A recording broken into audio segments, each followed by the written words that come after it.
Thank you. There's another omnibus question that I'm going to take my prerogative to answer by quoting from the Golden Gate Park master plan. As been suggested, it is a document very much worth reading. And the question is, does the Golden Gate Park 1998 master plan address the issues raised by the current controversial projects? And the answer is yes. And let me quote from the plan. It says, balancing the oft-conflicting objectives of improving conditions for wildlife and encouraging public use of the park will continue to be a challenge. The park's designers, however, made the challenge less formidable by dividing the park into two distinct parts, roughly east and west of Strawberry Hill. Preserving the historic naturalistic design of the park, including this division, a principal goal of the master plan, will also preserve habitat value for wildlife. The eastern part is more actively used, while the western part is more naturalistic and densely wooded. Maintaining this distinction goes a long way toward maintaining wildlife habitat in the park. So William Hammond Hall was very prescient, and the park has been designed to meet a wide variety of uses, and we as stewards of the park, that all of us citizens are in the city, should make ourselves very familiar with what the plan says and hold all of us to its strictures. I'm going to ask Mark another question because this one is just too good not to ask. It says, we often see the bumper sticker, what would Jesus do? Regarding synthetic turf and the lighting of the soccer fields, what would John McLaren do? Well, he was a Scotsman, I think. I wonder if soccer was in his vocabulary. It's a very tough question. I think the Audubon Society has raised some very good issues. There's a full environmental impact report going on. There isn't a right answer. There is a value judgment about serving the citizens of the city. And I think once we see that environmental impact report, we'll find out whether there are mitigation measures that can satisfy the objective and deal with it then. But I would be fooling you if I said that, there are soccer fans who have a viewpoint, and there are people that want to protect the natural beauty of the area that have a viewpoint. They're both right, and you've got to figure out how to come down. A question I'll address first to Dr. Hartig, and then other people may want to chip in also. Why hasn't Golden Gate Park been landmarked? Why hasn't Golden Gate Park been landmarked? Probably people in the audience know better than I do. It's certainly been talked about for a long time. I think part of the post-Union Square controversy cast its shadow over that. I think it's also been caught up in the changes that Prop J wrought, and sadly, I think it's been caught up in some of the broader and very real concerns, but also some of the hyped-up concerns over what a designation is and what a designation isn't. I certainly hope that it is for the reasons I stated, because I think that there's a real powerful potential for a kind of coalesced review of changes to the park that would put certain ones into each of the categories. They conform to the 1998 plan. They cause no significant environmental effect.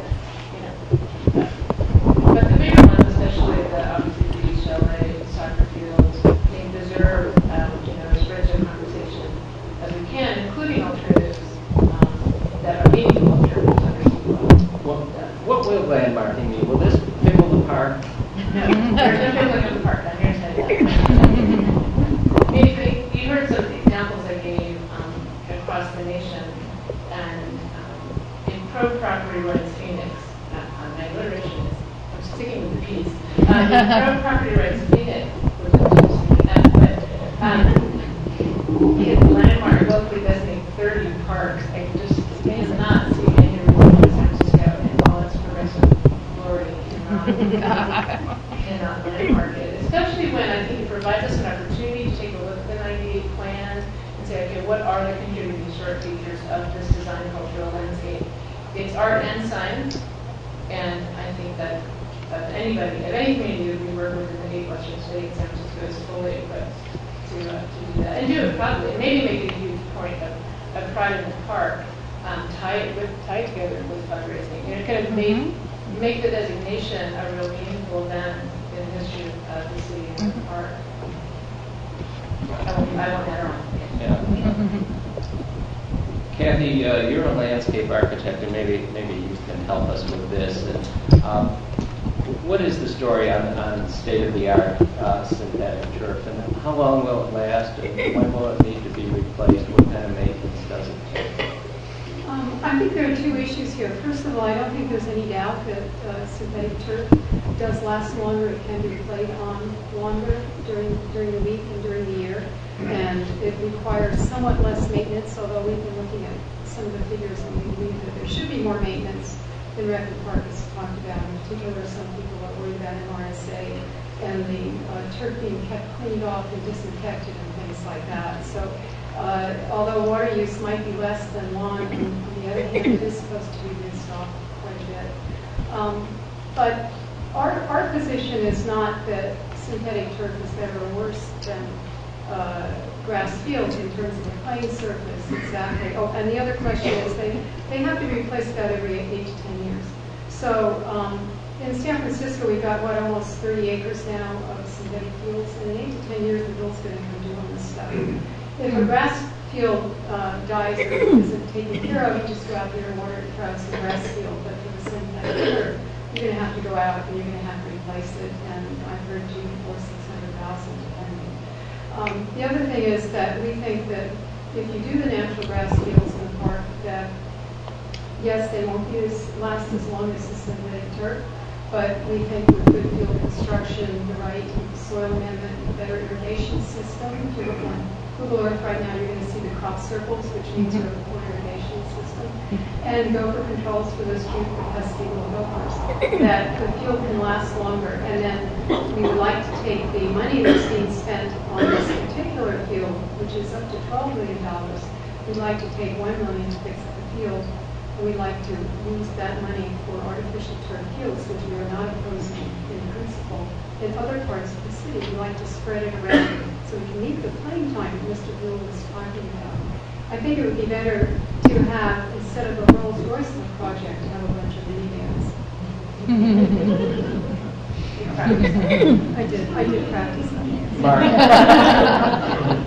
do we know where the new soccer players are coming from, and how many of these are San Franciscans, and how many are regional leagues, and how many are children who won't be playing at night? Well, I didn't bring exact statistics, but we're woefully short of the requested number of fields for the requested number of games. And if you go down to the Marina Green and see during the summertime all the soccer fields for kids that are laid out there, and weather permitting, they operate. So there's really a long-term program to try and meet the demand in a way that best serves the public.